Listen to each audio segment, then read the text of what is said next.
Appreciate you all taking time today. You're going to hear from me a little bit, and then the much more interesting speaker is going to be Dermot Hayes from Iowa State University.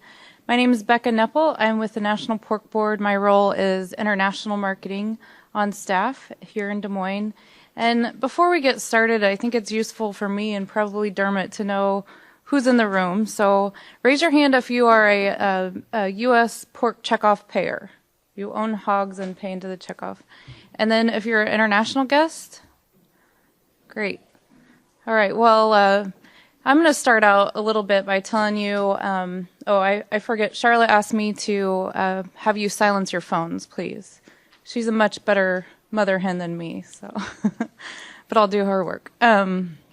So I'm going to start off a little bit telling you about what Pork Checkoff does here domestically with our producers in order to enhance exports, how we're funded, how we work, and then give you a little bit of an update on how exports are sitting right now and the doom and gloom, and then Dermot's going to give you a really interesting perspective on global markets and where we can go from here and how we can achieve some of the goals that Checkoff's put in place. So to start out, these are the three areas that U.S. pork producer checkoff dollars fund in international marketing. The first, the big blue part of the pie is basically the U.S. Meat Export Federation. I'm sure all of you have heard of that organization. Been around for 40 years. Checkoff has funded them for about 25 years. Great organization made up of 17 offices around the country. They promote U.S. pork, beef, and lamb around the world. So their role is marketing and promotion, market development, market intelligence, new product work. They have a staff of scientists, of economists, as well as marketing specialists. And then the orange part of the pie is it's a subsidiary of NPBC, which is our sister organization, the National Pork Producers Council, and that organization is called APEX, and their role is trade access. So these two organizations work well together, and the idea here is we get access, and then USMEF goes in and promotes the product. And then the little green sliver is the science and technology research that Checkoff does if there's a trade barrier, a non-science trade barrier that we need to address. So when we're talking about APEX and the role of NPBC in international marketing for our industry, you can see that as they've worked towards trade access and breaking down either tariff or non-tariff barriers over time, we've gotten more access and exports have naturally grown over time. With the U.S. Meat Export Federation, several roles. The picture down here is a promotion that we have going on in Mexico, also in Japan. The top one, another Asian market, I can't recall where. And then also seminars. Craig Minsing, one of our board members, speaking to Chinese pork producers. So there's a lot of roles, again, that USMEF takes on to promote U.S. pork. So a little bit of glimpse of where we are now. You all have read the news and know that exports are down. But looking back into 2014, we had a record year, record volume, over $6.6 billion of exports. That was 10% above the year before. Volume, that was value. Volume only up about 2%. And you all know from the pricing situation that typically exports are about $1 per pound. And now with high prices over the last year, volume didn't quite match up with the value. And $62 a head back to producers based on just our exports. So currently, the first quarter we're down 14% in value, 10% in volume. But March showed an increase a little bit, and we'll talk about why that happened. The first increase in the last 11 months of exports. In the value, about $48 a head, which, as you just saw on the last slide, quite a bit down from last year and from our records for the last several years, but still about 25% of production. We've maintained about 25% for the last several years. So why down in the first quarter? Basically, a lot of compounding issues. So China access. China has a restriction on the importation of pork that is fed from animals that were fed ractopamine. So we are out of the China market for the most part. There's some plants that are still shipping to China and some that are still trying to get back on China's list to import product. Also the Russian closure. You all know about when Russia closed all ag imports from any country that was involved in the sanctions with their issues. But really, it didn't impact us that much. We weren't shipping very much to Russia, and it was always kind of hit and miss, not a very trusted partner, honestly. But the impact really came from the EU and Canada. So two of our biggest competitors in global trade, they had to find new homes for their products. So they were really nimble, and they went out there and found our customers and went into especially the Asian markets, and are selling a lot more of their product. Also, the currency issues, the high value of the U.S. dollar has made us less competitive. And then the West Coast port issues, and that's really what impacted this first quarter, that it almost came to a slowdown. Todd and other packers in the room can testify that it was really, really difficult, and a lot of product got stuck at the borders, or a lot of the product that we were shipping to Asia was fresh chilled pork, and the EU didn't have that competitive advantage just because of the distance of getting product from the EU to those Asian markets. So we had to freeze a lot of that product, which lost a lot of value. So once that kind of got resolved, then we were able to ship more product in March, and why we saw a little bit of increase in the end of the first quarter. So then what's coming? MCOOL, the country of origin labeling issue. There's been an announcement on that. Now we are looking to the industry is looking to our Congress and trying to determine how we can get a fix for this. We can't get a fix for this, then Mexico and Canada get to retaliate. They'll have the legal WTO, World Trade Organization, authority to retaliate and place tariffs on U.S. pork. And Mexico's our #1 volume customer. Canada's our #3 volume customer right now, #4. So, this will be really big if they are able to retaliate and punish us for our flawed policy. And then also, of course, you all are probably out there on the floor and in the barns this week talking about the big increase in pork supply. So as people are rebounding from PEDV and expanding, we're going to have a lot more pork on the market, and need to really focus on finding homes for that. So this is kind of an overview of what's happened over the last year, the last quarter. The decreases in Japan and China because of access, and also because of our competitors taking over those markets. Central South America, Oceania, which is New Zealand and Australia, and then the ASEAN, which is the Southeast Asian nations, down quite a bit too. You can see that Korea is up 43%. They've kind of been our saving grace through this period. And this is a picture of global share of exports over time. You can see that the U.S. Has gradually lost share to some of our competitors due to all the issues we just talked about. So where do we go from here? We have a goal. The National Pork Board put together a new strategic plan last year, which is a 5-year plan.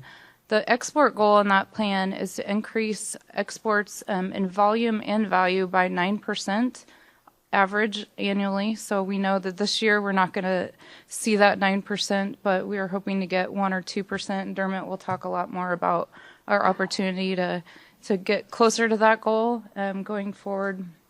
But this goal really helps us to focus and have a plan. So part of it is how we do this, move muscle meats. We're going to have a lot of extra muscle meats.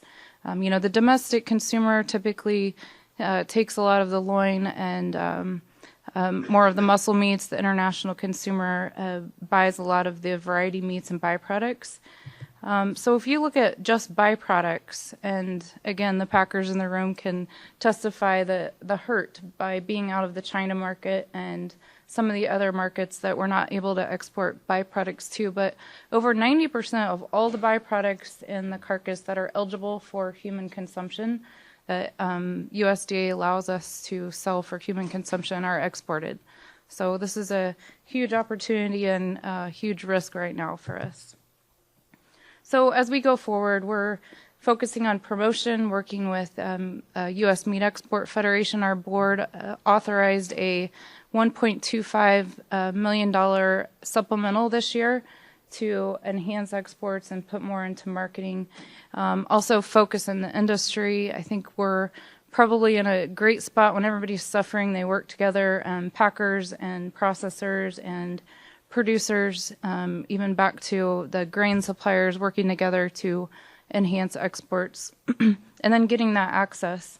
I think Dermot will talk about the Trans-Pacific Partnership, but this is probably the biggest global opportunity for export markets that we'll ever see. It's 12 countries, including Japan, which is our #1 volume customer. Getting in those markets and getting meaningful access will be really important, and time will tell over the next few weeks to the end of the year what our access means there. And then also the products. So as in the pork board, as we're talking about domestic and international marketing, what products are more appropriate for what market? So some of that stays domestically, some of it will go internationally. And so really thinking through how to market individual products will be really important as well. So like I said, the more interesting part of the conversation is coming next.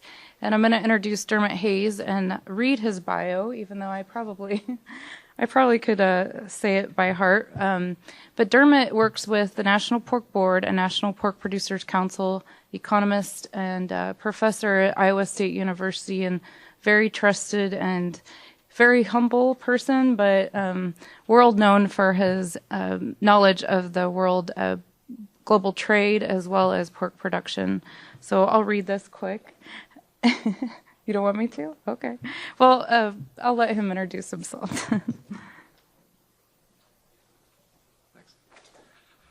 Thanks, Becca. I'll explain why I didn't want Becca to read my bio.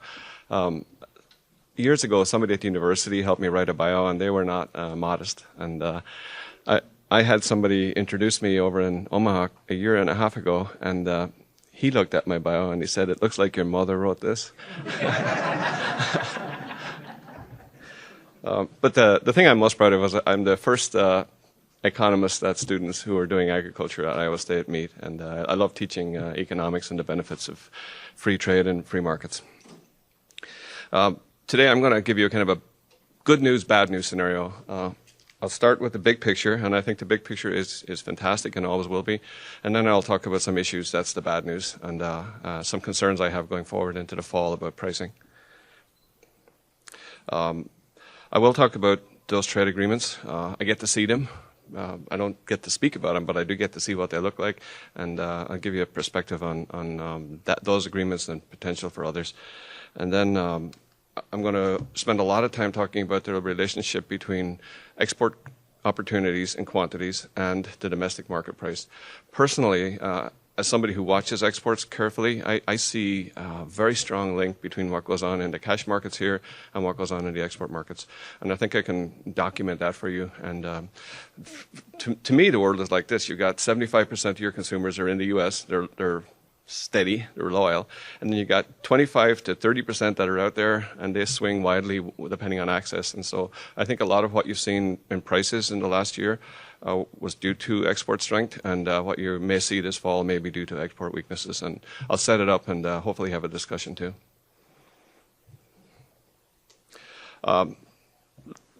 Is that focused right? Do you see that? Okay.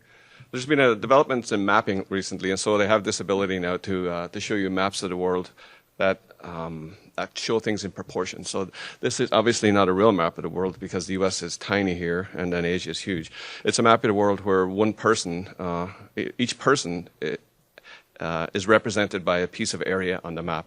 And so if a country has a lot of people, then you see a big area, and if the country is small, it looks tiny. And you can see that the U.S. is small relative to the land area it has. That's why it looks tiny there. And you can see Asia in particular, India and China, with very large populations.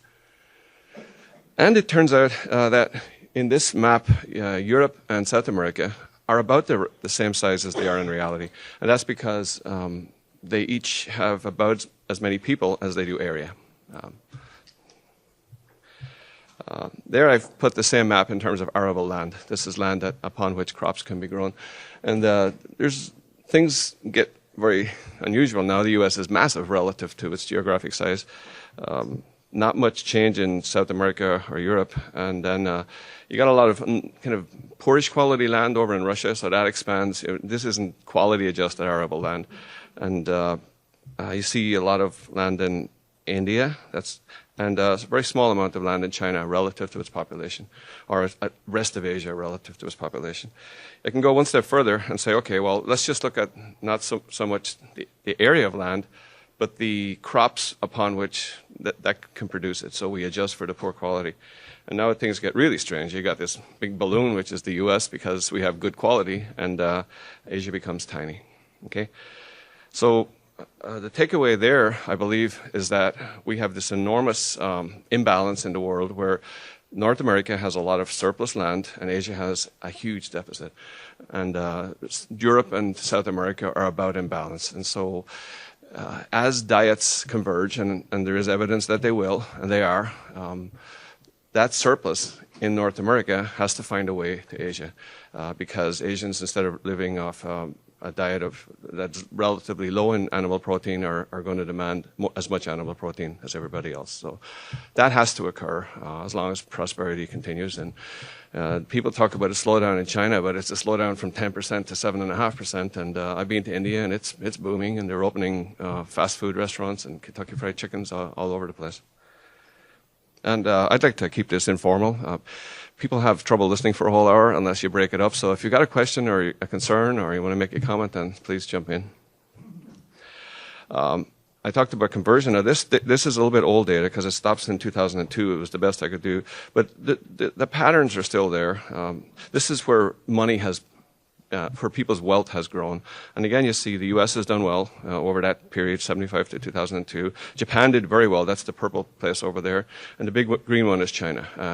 The single greatest explosion in wealth in the world has been in China, and people have been lifted out of poverty because China is starting to follow the economic rules that the U.S. has lived by, and which we teach in 101. Okay, so anybody not convinced that there's an opportunity to ship things like corn and soybean meal to China and Asia, and that will continue? That's the fundamentals, right? Now, the question is, what form will it go in? Will it go over there as corn and soybeans, or will it go over there as pork or chicken or beef? Well, we've got an experiment. We've done that. What we see now is that most of the U.S. exports go like 2 billion bushels of corn. Most of what we do is exported as raw material, as feed grains. U.S. pork industry uses about 1 billion bushels, so to export 2 billion bushels of corn tells you how much pork we're exporting, or how much the pork equivalent would be. But every now and then we have an experiment where we open the markets to the opportunity to trade freely, What's happened in the past is countries in the rest of the world have wanted our feed grains and our soybean meal, but they haven't necessarily wanted our livestock because they wanted that economic growth, and they perceive having more food security when they're buying corn and soybeans and using it to produce pork rather than buying the pork directly. That's a bit of an iffy one because you're still relying on somebody else for your corn and soybeans, but there's a perception out there that you get more food security from importing the raw materials. But as I said, every now and then we conduct an experiment where we change things, and this shows you what happens if you open the markets to more rational trade. And these are some countries with whom we have free trade agreements. And what happens is they quickly import the final material, which in this case is pork. Most of them have gone over a 10-year period from importing nothing to importing about 40 or 50% of their product. Japan, of course, is an extreme here, but all the others to Colombia, Japan, Korea, Mexico, They probably buying less corn and soybeans than they used to, but they're buying a lot more product. And the scale on this axis is the percent of total consumption that is imported. And so 40% is a big number, and that's what happens when markets open, 40 to 50%. Mexico, the same way. Now, why is that? It's just simple. It costs a lot of money to take a bushel of corn, put it on a truck, put it on a train, put it on a barge, put it on a ship, to get it off the ship, put it in a bag, put the bag on a truck, and take the truck out to a producer somewhere, who then opens the bag and feeds animals. It's a lot more effective to take a pork, put it into a container, either chilled or frozen. The container moves to Shanghai or Tokyo. It's unloaded at the port, where the big ports where people are, and can go straight to the stores. My estimate is about 3 times more expensive to ship the raw material than it is to ship the finished product. And as Becca alluded to, when you ship the finished product, you can ship exactly what that customer needs. Americans, because of luxury, I guess, they're very sensitive. They only eat the middle parts of the animal. Whereas, and by the way, I'm not American, so I think I can say that. I grew up fighting with my brothers over who got the kidneys. The rest, people in the rest of the world, particularly Asia, actually value those other pieces. It's not something that's looked down upon. They're the premium products. So if you're a guest of honor, you'll be given the eyes or feet. That's just the way. Just the people evolved in different cultures. And what happens with those export opportunities then is we can, if by breaking a carcass here and sending only the pieces that people want, you reduce the break-even value of producing loins and tether loins for the U.S. consumer. So everybody gains. And as I said, the reason we move so much grain is not because of economics, it's because of distortions. Countries distort the markets to the benefit of their livestock producers. And so if it wasn't for those distortions, you wouldn't see big movements of grains. You wouldn't see grain trains. And I grew up in Europe, and I don't think I ever saw a grain train, because if Germany wants to export something to Italy, they send the finished product and not the grain with which to produce it. And that's the way it is in the U.S. For the pork sector. If somebody in Arizona wants pork, we don't ship a bunch of corn down to Arizona to produce the pork. We ship the finished product. So a grain train is a sign of an economic distortion. Now, a lot of states in the upper Midwest have corporate farming laws, and that has pushed the broiler industry into the south. So we do send corn down there, but mostly it's corn destined for export markets. But because of that asymmetry, the duties are on imported value-added products and not in the raw material. If we have free trade, then the opposite occurs. You get a disproportionate reduction in the barrier against livestock products. So now I'd like to turn to some of the free trade agreements that have happened and some that may happen. I forgot I had this slide, but this is where pork comes from when countries start to import more. And basically two real sources, two big sources, the Europeans and the U.S. Brazil was a big player, but then its economy started to grow, so they start keeping their pork for themselves. Remember, South America in total has about as many people as it has acres. So it's a lot of Europe and Brazil. And Mexico is becoming a big exporter, and Chile also. Okay, here's some maps that Becca provided with the countries we already have free trade. Remember, free trade means we export the pork rather than the raw materials. And quick glance at that, we've got Central America, Colombia, Peru, Chile, Australia. And there were some of the graphs, countries I used to show what happens when we have access. Canada and Mexico, we ship an enormous volume of pork into Mexico. And then some other countries that are not too important for pork consumption. And then these are the ones that we are currently negotiating with. My understanding is that the deal is pretty well done. We're waiting for approval from House and Senate in D.C. to give President Obama the permission to close the deal. It's called Trade Promotion Authority.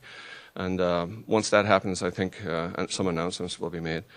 And I've seen the Japan deal, and personally, I think it's a very good deal. Right now, they have a minimum price on pork. We can't sell them. We can't take advantage of our production cost. And my understanding of what will be announced is that we will be able to do that. So you got 110 million or so very wealthy people who will now have access to inexpensive pork. Right now, with the minimum price floor, they're buying loins and chopping them up to make sausages. Well, we can sell them more shoulders and stuff when that happens. Are you saying that the gate is going to go away? I better be really careful about what I can and cannot say about that agreement. Right. That's not what I heard. I didn't say that, but the degree to which it's an important issue goes away. Let me phrase it that way. If the deal that I last modeled is the one that ends up, but I'm not going to go any further on that. I don't want to. And Vietnam is under too. Now, the way Asia works is, well, actually, Vietnam is on there. It's another 100 million people, growing rapidly. It's like China 20 years ago, but pork is the meat of choice in that country too, and we would have access into there as well. Then there's a deal that I was pessimistic about and have become much more optimistic about, and it's free trade with the European Union. We don't export a lot of pork there, but when we do get product into a country like the UK, it goes into a Costco, and people love it. They buy it. They like it. I'll show you that our production costs are lower than in Europe in a typical year, and that's an enormous opportunity if we have access into that market too. I think something to do with Putin has made the Europeans much more pro-U.S. And you know, if you're Sweden, it's all right to be organic and granola and everything, and suddenly there's bombers flying overhead, and then you think of Uncle Sam, and like, wouldn't it be good if we could get along with Americans again? And there is a lot of that happening, I sense, and you see big, important people over there now saying, yeah, we're going to close this deal. Now there might be some remaining technical issues. Right now the deal in Europe is we have a quota, we have duties we have to pay, even if it's inside a quota. We can't wash our carcasses the way we'd like. We can't use some of the products we would like. I can see some resolution to those issues, if the meat is labeled as containing the kind of the products that we use, and they're willing to give in on the carcass washing. So an opportunity, not nearly as close an opportunity as relatively free trade with Japan and Vietnam, but we're very close. Now, remember the old days? We had these multilateral trade agreements, and 150 countries would get together and fight with each other. And if they ever came close to a deal, one or two people would realize that they have the ability to hold everything up. And typically that was either Brazil or India, and nothing would happen. The bigger that organization got, the World Trade Organization, the more cumbersome it became. This is a whole new world we're living in, because if Vietnam signs a free trade agreement with the U.S. and South Korea has a free trade agreement with the U.S., as it does, then China wants it. It's kind of like a flu. It's addictive. If everybody wants what the other person has, and so rather than having this stagnancy, you have this tendency that one free trade agreement causes others. And I think the reason President Obama signed the free trade agreement with South Korea was that the Europeans had signed an agreement, and so we wanted what they had. And I see personally more and more of these.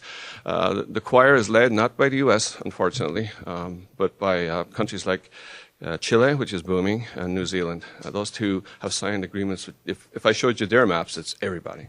And China recently signed one with Australia, and under that agreement is phasing out all of its import duties on pork. So Australia is a relatively low-cost pork producer, so it's willing to do that under the right circumstances.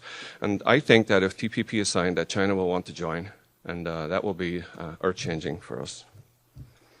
An example, a classic example of what can occur. This is Colombia. I understand we have some Colombian producers who are visiting. Please yell at me if these numbers don't look accurate. But that green line is their consumption. The yellow line is production. And then this is their imports right here.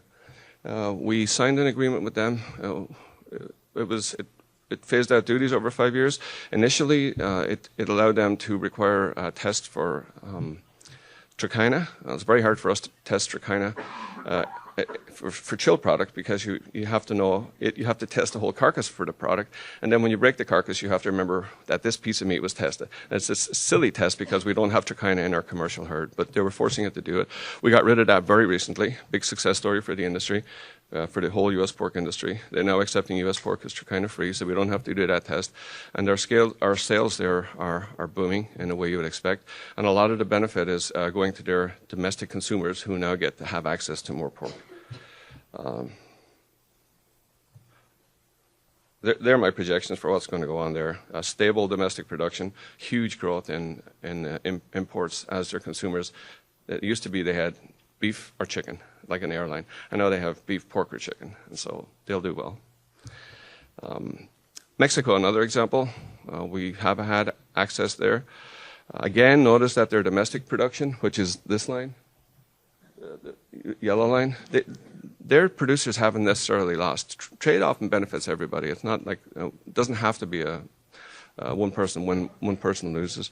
Their consumption has skyrocketed because they have access to, some people have access to inexpensive U.S. products. Some people hold out for the more expensive chilled or locally produced or the Mexican product. But consumption has skyrocketed, and exports have grown as and these numbers are huge. That would be 1 million tons right there.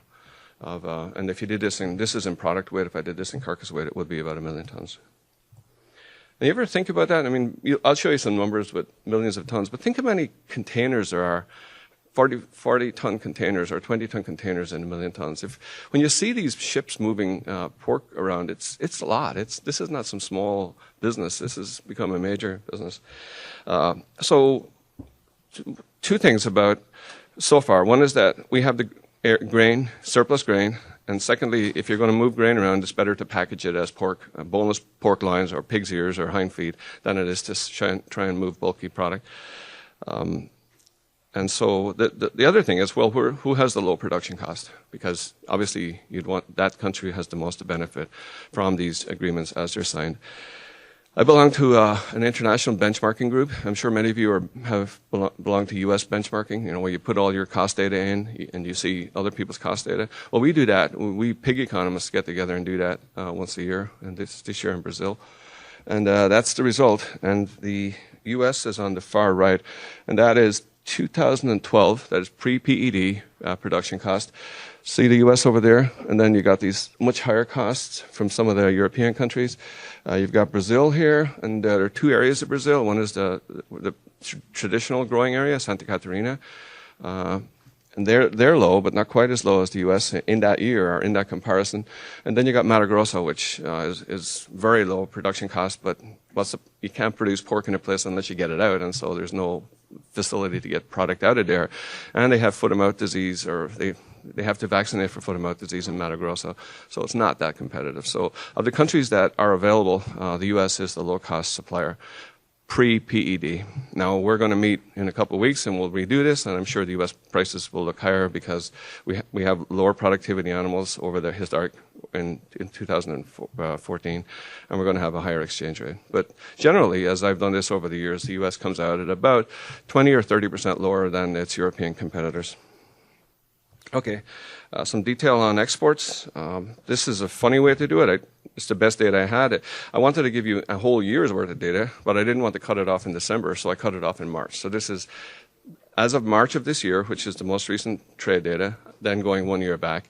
And it shows you some of what's going on. And first, have a look at the top line. These are billions of dollars. I mean, this is over a $6 billion industry. So Becca is the vice president of a company, and her sales are over $6 billion, and that's a big deal. And year to date, those dollar values are still high. Part of that is because we had a good dollar export year last year, and that in 2014, and we got 9 months of 2014 data. Japan is a little bit down in volume. So a lot of that was because we had some European product that ended up in Japan, and because the Japanese population is in decline. Mexico, over $1.6 billion market. Canada is almost $1 billion. South Korea had PED, and so it bought a lot of product from us because they didn't have their own to produce. We have a free trade agreement with South Korea. I believe we've only got one product that with some duty this year, and as of next year, we'll be complete free trade. So you got pork. I've been in their supermarkets. Pork there is 3 times as expensive as here, and as of next year, we'll have complete free access into a rich country with 40 or 50 million people. That tells you where the long-term opportunities are. Got free trade with Australia. We had a market in Russia. We lost it, and that shows up as a zero. Or it should show up will show up as a zero in future. And then Colombia is now a $152 million market. The Philippines, another densely populated Asian country. And then I'll show you the tons of year to date. Last 12 months, 2.2 million tons of product went abroad. Now, the one I want to point out to you is China. And Becca alluded to this. As of last July, they started really clamping down on both the gray market and on us. And any packer who sent product over that and said it was ractopamine free, and then they found a little bit of it, then they closed that plant off. So we lost a huge market there. Let's see, it's what was that, 353 in the year up to March of 2014, and now it's at 164. It's about a 15,000 ton loss in that market. And it used to be, if they bought a product like a hind foot, they bought every hind foot we produce. And what's happening now is some of that product is still exported to China, but it goes through Hong Kong and Vietnam, and the money that would have come back to the U.S. producer is actually being paid as bribes to the officials to let the product in. And it's become a very dangerous business to smuggle U.S. product into China, so they have to be paid very well, and that's where the money is going. And we're not seeing any official statistics. I mean, take a look at what happened to our exports to Hong Kong. We lost the China market, but we exploded our exports to Hong Kong. Well, I don't think it's all staying in Hong Kong. A lot of what we export to Singapore gets re-exported. Singapore doesn't have a single hog, but it's a pork exporter, so that should tell you there's a lot of distortion. And even some of the product that's going into China, I think, it changes once it gets into the ship heading for China and has all the certificates. I think some of it ends up in China too. So it's been a mess. And okay, now as somebody who looks at trade, if you're a hammer, everything looks like a nail. Well, if you're in the trade business, everything is caused by trade. And I want to try and convince you that a lot of the big market movements you've seen over the last year and we'll see over the next year are trade associated. So go back a year. This time last year, we had a good market in Russia. It was about 7,000 to 9,000 tons a month. We had access in China. Europe had not yet lost access to Russia. So Europe used to export about 400,000 tons into Russia. Canada was exporting 100,000 tons, so there was 500,000 tons that is no longer going into Russia. In fact, just in terms of consumption, it disappeared because the Russians can't afford to buy the pork that's in their stores, so worldwide pork consumption has fallen because of that Putin's decision to not import food from some of the countries that have issues with them over to Ukraine. And then we had a strong demand out of South Korea, Mexico, and Japan because they had PED. Now, when economists say demand is strong, it doesn't necessarily mean quantities exported are strong. It just means that they're willing to pay a high price for even a higher price for the same quantity. And definitely the demand curve in those three countries had shifted out. So what was going on this time last year with live hog prices? Remember record prices? That was in part because exports were strong. In the domestic market, it was attributed to PED, but weights went up to compensate for a lot of the losses of PED. So we were only down 2.5% in production, but we had fantastically good prices, and a lot of that was strong exports. And I believe in the future, when exports are strong, you will see strong prices. And as I said, I do think the long-run prognosis is very good. We lost Russia. We more or less lost China. And the EU and Canada have this 500,000 tons that they have to find a home for. And so that's been a real downer, and prices have fallen.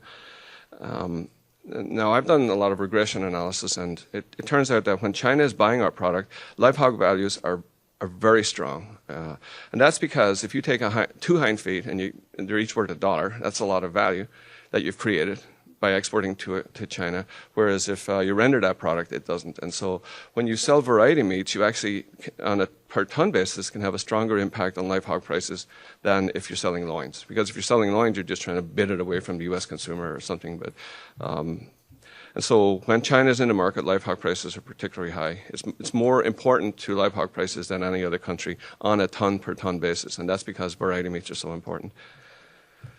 I did an analysis recently on how important that is, and if you take 10,000 tons and do a regression analysis on a monthly basis, which is quite a big market, then live hog prices are about 550 a hundredweight higher than they otherwise would be. So when China's in the market, if it's buying 10,000 tons, you get a 550 per hundredweight benefit to the U.S. producer. When it's not in the market, you lose that. And right now, as I described, we've lost a 15,000 ton market in China. So you can take that 550 a hundredweight and multiply by 1.5, so somewhere about $7 or $8 per hundredweight because we're not in the market. Now, if I'm right, I should be able to show you that in prices. And so I'll show you some futures. This is February 2015 lean hog futures. You know, these prices are whatever splits the exports in Chicago. So in summer of last year, they were saying, well, in February 2015, prices are going to still be up around $100. And you can see that the market tanked for that futures as those export opportunities were eliminated. Now looking to June 2015 futures, again, you see that decline, although it started later, and then an uptick in the last month or so. Now, I'm so obsessed with exports that I think I know why the U.S. market is getting stronger, and I think the April data and the May data, when they come out, will show that exports have grown. But we'll have to see. But you can see that the relative decline is very large. The scale over here, this is dollars per hundredweight, and that's a drop from the peak of almost 100 down to a low at the worst of 72. So you can see that there's enough room in there for the kind of price changes I'm referring to, the sensitivity to exports that I described. Well, who benefited from all this? Well, we lost China. My colleagues in Europe, they have a phrase now, they call it the fifth quarter. Anybody from Europe? It's a great term. It's kind of like getting more than 100% on an exam. It doesn't seem possible, having a fifth quarter. But when we lost the variety meat market, Europe picked it up. Countries like the UK, who are huge pork importers, are now becoming export orientated because the China is in there buying every hindfoot and ear and tail and etc. And as I said, they had to export more into the product that would have gone to Russia. So European exports into South Korea have grown. European exports into Japan have grown too. They're the two bottom lines. But you can see the size of the opportunity that we created for them in China by losing that market. And that's just a comparison of what happened to our exports into China and what happened to theirs. Now, the ractopamine thing does not apply to every company. Some companies have ractopamine-free programs, and there's one big company, Smithfield, that's gradually eliminating it from all its production systems. And so I would expect Smithfield to have very good exports at the moment because the 2 plants or 3 plants that they have that are allowable to export they almost have a monopoly on low-cost pork. Okay, now where we're going this fall. This is a chart that Lee Schultz allowed me to use. And what you've got here is just quarterly commercial U.S. pork production. So the first quarter is these 4, then spring, then summer, and then fall. And we've already lived through this one. So this is 2015. We've lived through the spring of this. So look over to the fall and compare what we're going to produce in the U.S. this fall, that's the blue line, against what we produced last fall. And of course, you got to watch the scale here. We've chopped off the whole bottom here, but still quite an increase in production, and we expect that strong production to be around in the fall of 2016, and the same shows up in the October-December period.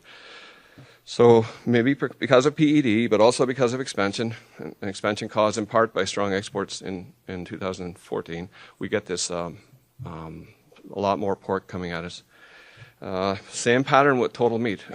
Don't think that you're going to just sell people a lot of pork because they won't have chicken. Meat production is going to be higher in those quarters as well. So now, as of April 21st, looking forward, the futures, and this is the blue vertical line here, is everything to the left of that is actual profitability, and you can see that people had a good profitable period for several quarters. This is far to finish, Iowa, but it represents the profitability in the industry. I saw it in the size of the pickup trucks that are outside. I mean, this industry has done pretty well, and according to the futures markets on that date, it's projected to break even or do a little bit better in the future. So the futures market isn't seeing the bad news that I'm about to give you. I think it's going to be worse than that. This is the drop credit. It's not necessarily everything we send to China because it's just the traditional drop products, but you can see that it's fallen off the charts because we're not in that market. And so what happens next? To put the quantity in perspective, using the USDA most recent estimate, they expect 8.9% more pork in the third quarter and 6.1% in the fourth quarter. So we're looking at an additional 7.5% more pork in the U.S. this fall, if weights stay where they are or where people expect them to be.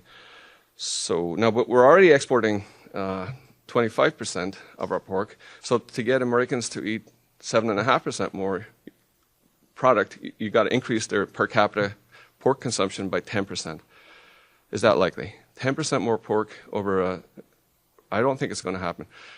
That means we're going to export more.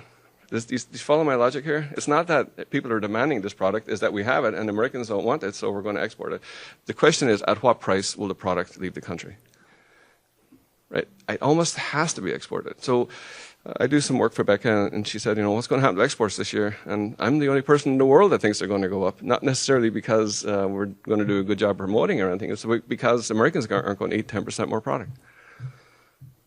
Right? And it has to happen in the fall of this year. Okay, I see three outcomes. I talked about what it is costing us to be out of China. It's $7 or $8 per hundredweight.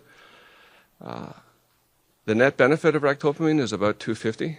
Drew, a friend of mine, represents Elanco, so yell at me if I'm wrong on that.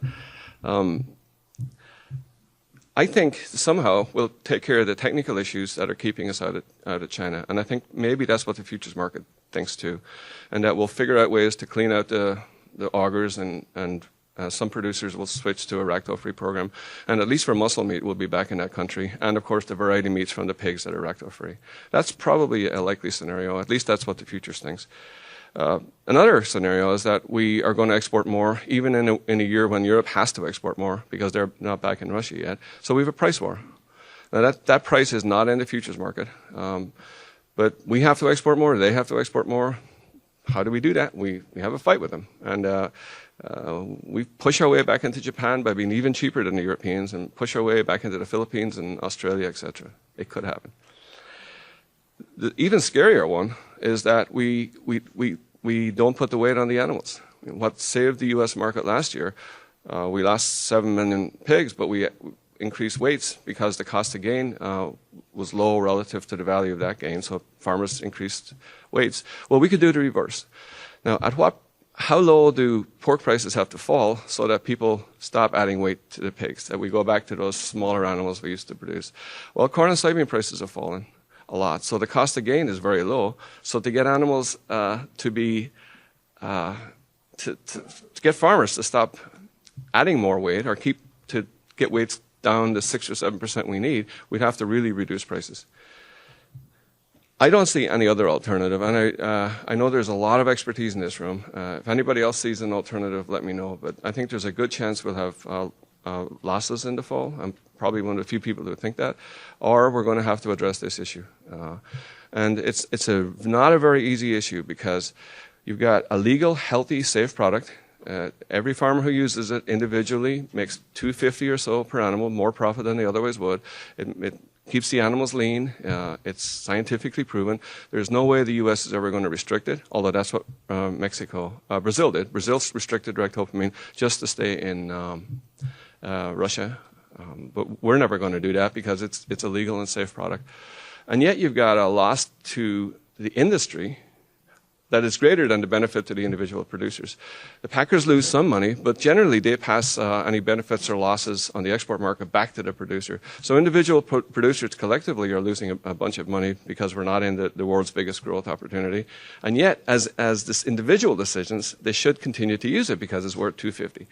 And that's, I think I call it a dilemma, and it is a dilemma. It's a fascinating one to think about, and I know there's a lot of smart people trying to address this right now. My guess is we'll sort something out, and the U.S. consumer will still have access to ractopamine pork at a good price, and then if China wants it or if the European wants it, I think we can find a way to get it to them too. But I don't know how we're going to do that, so that's why I leave it out there as a dilemma or as a question. Thank you. Does a free trade agreement with Europe dictate more alien reinforcement?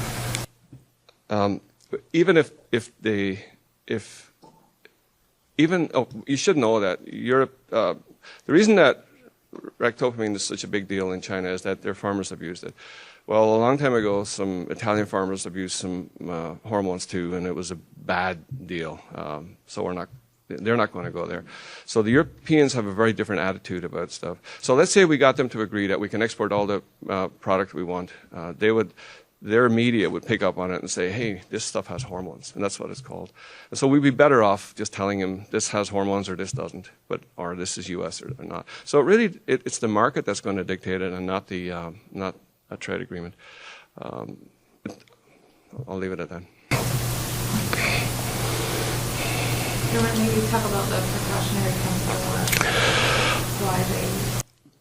Yeah, Europe had all these problems. I mean, my generation, there was thalidomide, and you had these people about my age who are probably all dead by now, but they were really, it had tiny little arms and stuff. There's been a series of bad regulation in Europe that has... And which makes U.S. regulatory groups look really good and really scientific. Bad regulation, so the consumers in general, are much less willing to accept new technologies. And they've enshrined that in law, and it's called a precautionary principle. And if you want to introduce a new technology in Europe, you've got to prove it's safe, and that is impossible. If you've ever had a statistics class, you can't prove the null hypothesis. You always test against it, and so you can't prove a negative, right? You can't say this food is safe. What you can do is test whether or not it is safe, and you do that test. But you've got to prove it's safe. And it's an impossibility. So Europe hasn't even accepted genetically modified foods yet. Unbelievable as that may seem. Is that? And so, yeah. Now recently, I think you were part of the AGOA negotiations with the African continent. So I don't see them being mentioned in the AGOA? The African, that is tied in with TPA, and so when TPA was approved in the Senate, that was approved too. I've spent some time in Africa and was just recently there. I think there's an enormous opportunity for a low cost product. South Africa, for those of you who hasn't been there, it looks like it's the most advanced economy you can imagine. But when you go north of there, I was up in West Africa recently. It's your price point is about 50 cents a pound, and that's the chicken industry has discovered Africa. The spent hens, you remember the 2-year-old laying hens? That's where they're going now, right? Or wrong? I saw some Tyson boxes, so I think, and also chicken backs. You remember when you carve a chicken or a turkey, you get this big bone that's on the back? Well, if you cook that long enough, you can eat everything. The fat, the bone, the grizzle, and that's all moving in there too. So if we could take product, and we render a good half of our animals still, if we could take product that is nutritious and has protein and find maybe a shelf-stable way to do it, there's an enormous market down there in Africa, and South African traders will probably be the ones who find it for us, but we need to do it first. We need to do the research, and I know Becca has sponsored some research with some food scientists that are getting very promising results. But it has to be at a low price point. It has to be 14% protein.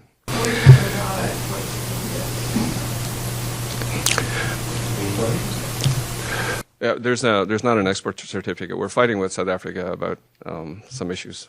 Trichina, the usual. By the way, the product is called polony when it's produced down there. You must know that product, right? Polony. Polony, Polo. Yeah. That's what we need to make here and get it over there. Did you want to speak? No, you have. Yes. With the effect of AI, what kind of impact are they going to have with Palestine and Mexico and other countries? So I've been watching the egg market, but not the bird market. I understand Minnesota lost some turkeys. I don't know that, but we've lost about 40 million laying hens. We only had 310 million. So by my rough calculation, that's about 14%. And kind of there's rumors out there that are pretty good that we've lost another 5 million birds as well. So that's 45 million, maybe 15%. You would expect to see about, for every 1% loss, about a 5% increase at the wholesale level, at the retail level, and about a 10% increase at the wholesale level. So we're looking at a 150% increase in wholesale egg prices or more, and a 75% increase in retail prices. That's going to be, because you've got to stop 40 million people from eating that egg every day, and so you got to price them away from that. That should be good for other protein. More importantly, and I had it on my slide and I didn't say it, the only way we're going to get Americans to eat 10% more is if what happened to us in eggs happens down south in chickens. And those migratory birds have to go back south. If they have the same issues that we have had, then I see no problem at all with getting Americans to eat 10% more pork. And thanks for asking that.